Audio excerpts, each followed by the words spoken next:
Hey, what's up? It's Evan from PhotoExtremist.com, and today you are going to learn how to make this picture.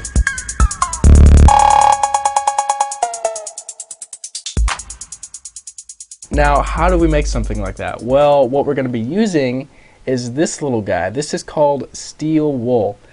And it is basically steel in wool form.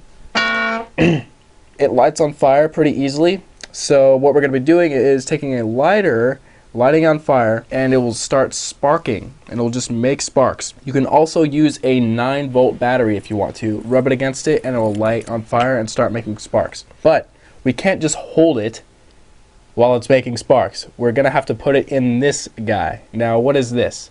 This is a whisk that you can get at a thrift store for about 50 cents, and then we're gonna attach it to a cable, and the cable on the other end has a little handle for you to grab onto, so it can spin around flawlessly with no resistance. So we're going to put the steel wool inside of the whisk. Once that is in there, we're going to take a lighter or use the 9-volt battery, light it on fire, and then it'll start sparking. And what we're going to want to do is grab the cable and start spinning it around. Now, when you're spinning it around, you're going to want to make sure that you're outside and it's during nighttime. These won't show up during daytime and it won't work. Another thing that you're going to want to make sure that you're not doing is lighting it maybe on top of dry grass. You don't want to do that because that can catch on fire. Don't light it above some gasoline or something stupid like that.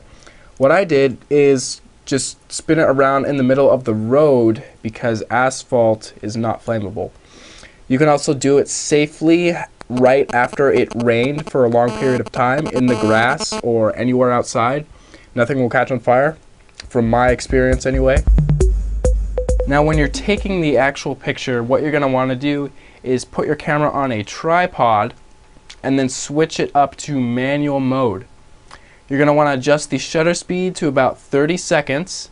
The aperture you can experiment with, it depends on what you need, and the ISO as well. I usually start off at ISO 200 and f8. Now, how are we going to focus in the dark?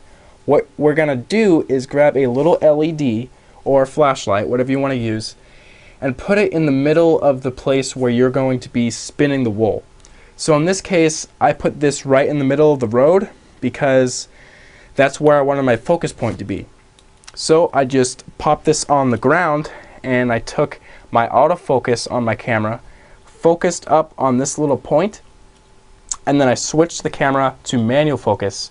So after you got all that done, you're going to want to light the thing on fire and spin it around.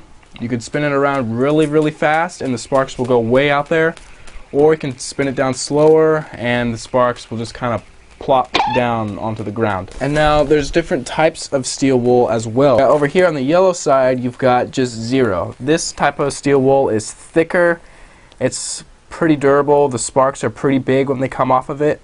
And at the other end of the scale, you got quadruple zero. That's the grade of the steel wool. That's what the zeros represent. You always want to get something that says 0 on it. Don't get 1 or 2 or 3 or 4. If you do, the wire will be too thick and it won't light very well. So always get grade 0 or lower. And you can get steel wool at a hardware store or home improvement store. There's not much of a difference between the 0 and the quadruple zero. I've heard that this stuff burns faster, although I've not really seen that in my results. Both of these seem to burn about around 25 seconds. So really, I've done tests and the circles that I've spun and burned, they look exactly the same with either one you're using. A few techniques that you might want to know about: if you just cram up your wool all at the edge of the whisk and it's just all crammed up in there, packed up, you'll get fewer sparks. However, if you unravel the pad of wool, just kind of poof it out. Yeah, just kind of poof it out like that, and just kind of expand it and make it all poofy. Now, after you're done putting it in the whisk, all separated and poofed up, when you burn it, it'll burn with more sparks. This is because more oxygen is being allowed through the wool. Okay, safety precautions. Wear a hoodie or a hat to protect your hair from catching on fire.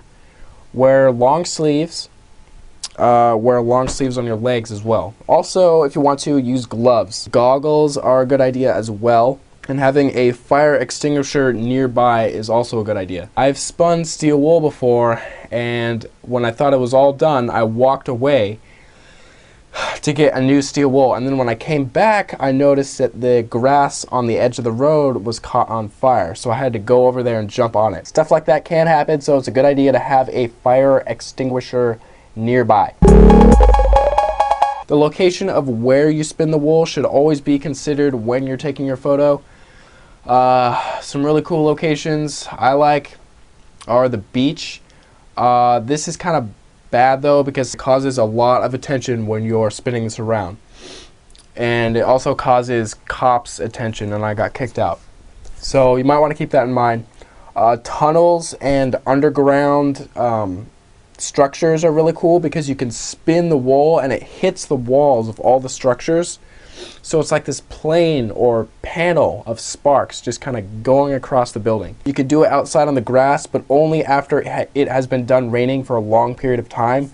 And in the middle of the road is pretty safe. I've done it so many times in the middle of the road. But always make sure you wait like maybe, I don't know, 5 minutes after you leave the location, because a little spark could land on a little piece of grass and in a few minutes it could just burn up and cause a very large fire. So you do not want to be responsible for that.